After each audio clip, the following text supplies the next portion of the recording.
Hello, good evening. 5 years ago today, the financial system was brought to the brink of collapse.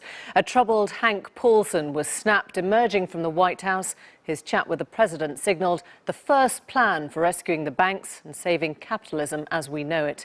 Those levels of panic may now be consigned to history, but in the US tonight, alarm bells were ringing as the Fed cut its forecast for economic growth and signalled emergency measures would continue. Here, conversely, a chancellor trying to reassure the British public there was no housing bubble. So what exactly is going on? Here's our economics editor, Paul Mason.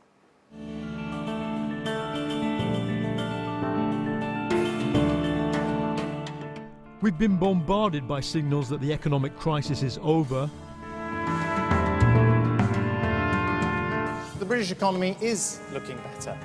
The economy is growing in all sectors. Tonight, from America, a signal that it's not yet. The Federal Reserve, America's central bank, pulled back from winding down its policy of printing money to keep the US economy afloat. The tightening of financial conditions observed in recent months, if sustained, could slow the pace of improvement in the economy and the labor market.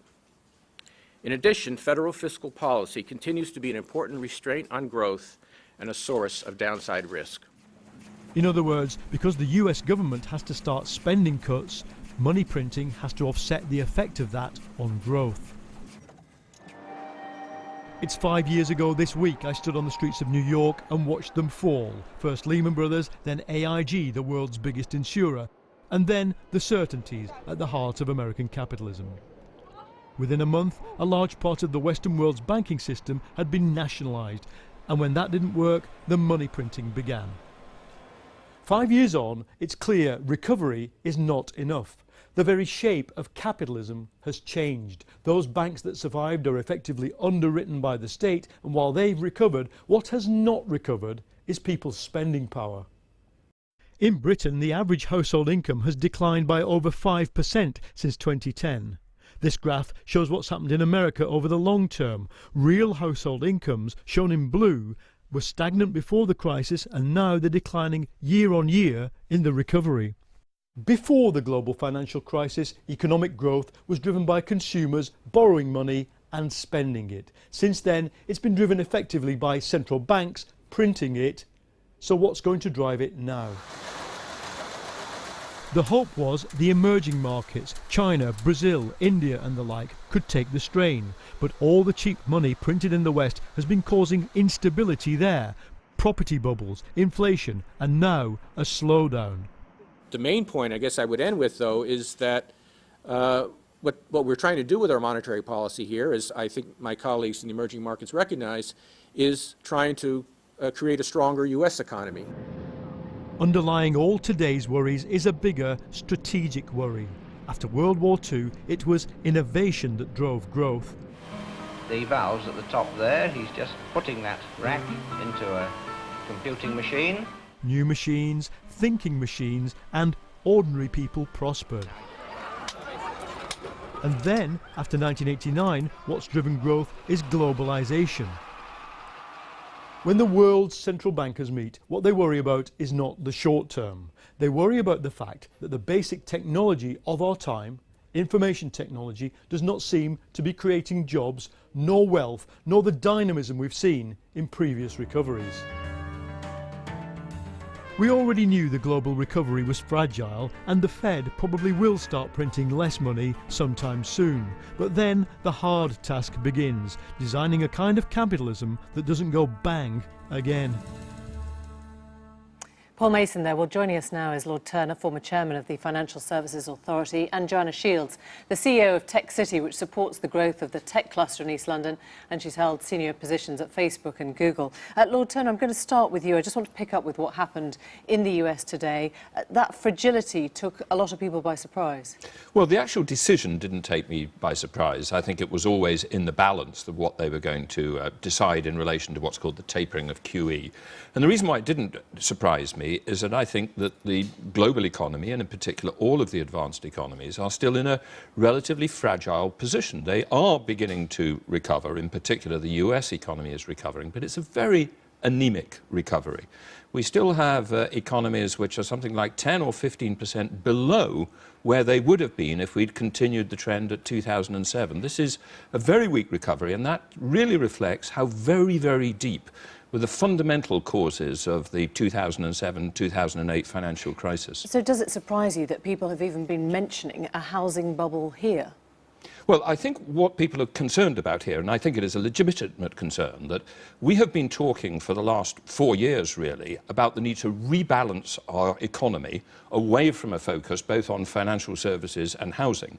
And yet we seem to have now decided that the only policy by which we're going to get the economy going again is to re-stimulate the housing market. And I think that's what people are concerned about. It's not so much that the increase in prices so far is a bubble. It may be in London, but there's other bits of the country where it's definitely not so far. But it's more what it tells us about the fact that we really haven't yet achieved this rebalance of our economy to more sustainable forms of economic growth, about which we have been talking for the last 4 years. Do you think the Help to Buy scheme is inflating it in the wrong way? I certainly have worries about the Help to Buy scheme. I think we may be overdoing the stimulus to the housing market, and we may come to regret that. I fear that we're sort of having had a whacking great hangover after a debt-fueled housing boom. Our policy seems to focus on a bit of the hair of the dog that bit us. Do you think there's any chance of implementing some kind of cap on the profit, as was mooted last week? The cap on the profit. I think the idea from the chartered surveyors was actually to put a cap on the rate of increase of house prices. I mean, I think they're quite right to focus on the issue that a combination of credit extension and asset price increases can create a self-reinforcing boom which ends in disaster. I'm not convinced that any policy regime will ever be clever enough to, as it were, limit house prices on a year-by-year basis. But I do think we have to ask fundamental questions about the growth of credit, including credit against houses. I mean, here's a key fact. In 1960, UK household borrowing as a percent of our national income was 15%. By 2008, it was over 90%. That's a huge change in the amount of debt in our economy, and that has consequences which we're now living with. If you get people to pay down debt, that sounds wise, it flattens growth. Oh, yes, no, that is the problem. The problem is that we should never have allowed quite so much debt to grow in the first place. The fundamental problem across the whole of the advanced economies is a huge increase in debt, or what we call leverage, the relationship of debt to income, which occurred over 4 or 5 decades before the financial crisis.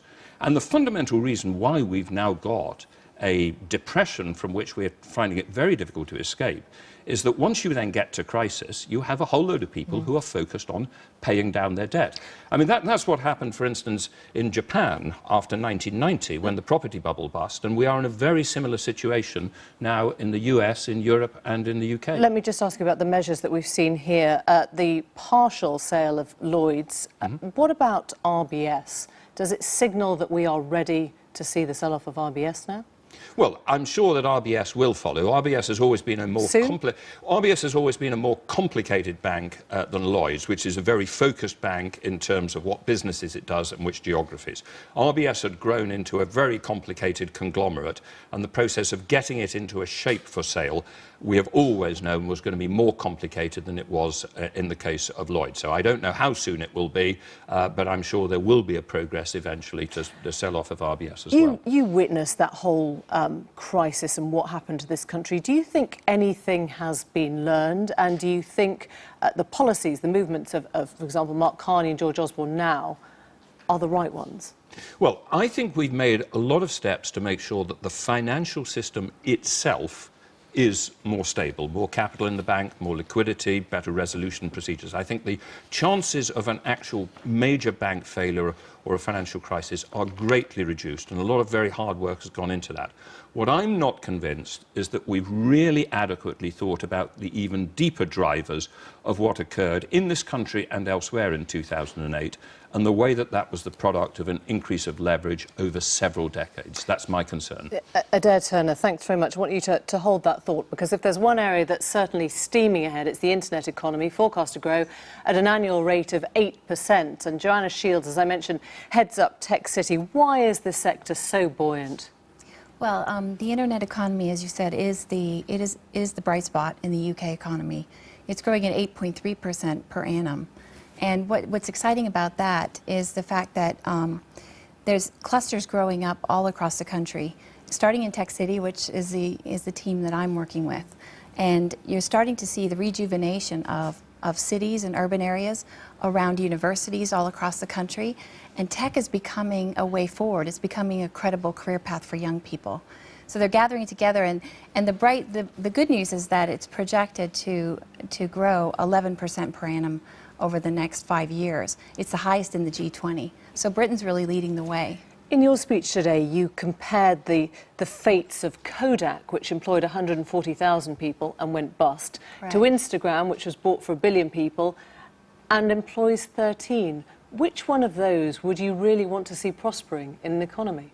Well, the topic of my speech today was about incremental innovation versus, transformational innovation, or creative disruption, as we call it. And I think there's no way to stop that type of trend from happening. There is the hollowing out of many industries. In fact, we were talking today about how it used to be you called computer cab or Addison Lee, and now people use their mobile phones, and it takes an average of 2 minutes to get a Halo or a Get Taxi anywhere in London. It used to be that there weren't enough low-cost hotel rooms around the world, and now you've got Airbnb and One Fine Stay linking that supply with demand. And this is a natural progression of the economy. There's a movement towards the sharing economy, and you're going to see more and more of that. So my message today to British industry was, through this extended period of austerity, we've stopped investing. We've stopped being innovative, and we focused on reducing cost and increasing margins. And that's a risky strategy because there's incredible movement across all these sectors. And what I said is you're busy reducing costs, and you might miss the movement of, in your sector by a startup that could actually change the landscape forever. It's a great time to be a consumer, isn't it? But this new paradigm doesn't create jobs. Well, actually it does. I mean, there's thriving Not on the clusters. scale that we're talking to. Can you see it's just technology? different types of jobs. Okay. And over time, I think that it will create jobs, and it will level out over time. But you will, in fact, there's so much leverage in the system now. We have open systems, we have cloud computing. Things that used to require, millions of people to manage and to operate are now being done in the cloud, for instance. So it's a natural progression of technology, and it's historical. I mean, it's happened over the course of generations, and we just have to adapt as business, as industry, to what's happening at the moment. And does it matter if from Tech City these startups are domiciled outside the UK and don't pay UK tax? Well, what we're trying to grow is a healthy ecosystem of startups in the UK. So they are the companies that form their businesses here, plant deep roots here, and then continue to grow in our economy. We're also looking at the high growth segment because, in fact, 6% of our companies generate 54% of the jobs. So we need to foster growth in the high growth. So with the London Stock Exchange, we've launched the new high growth segment and a program to cultivate great growth companies and move them across that line to either a public listing or a successful M&A. Adair Turner, Joanna Shields paints a very convincing picture of the potential of the internet companies and the startups and Tech City. Can you see traditional manufacturing or the bulk of the jobs being replaced in this way? Can that happen? Well, I think it's very important that we develop a vibrant information technology internet sector. But I do think it's the case that there is something about this technology. It's such a powerful technology, and it can automate things to such an extraordinary extent that the IT industry and the internet industry in total across the world is not a huge creator of jobs. If you look at the total amount of jobs in Amazon or Google or Microsoft or Facebook, these are very small compared with the amount of jobs being created, for instance, in healthcare or in retailing, etc. And I think, therefore, we do have to think about, I think there is quite a major issue for the world, not about where jobs come from, but where enough jobs come from at good wage rates. This is a very powerful technology. Okay. It's very important technology, but I don't think it's necessarily going to give us all the jobs we need. Thank you both very much indeed. Thanks for coming in. It's not called the bedroom tax.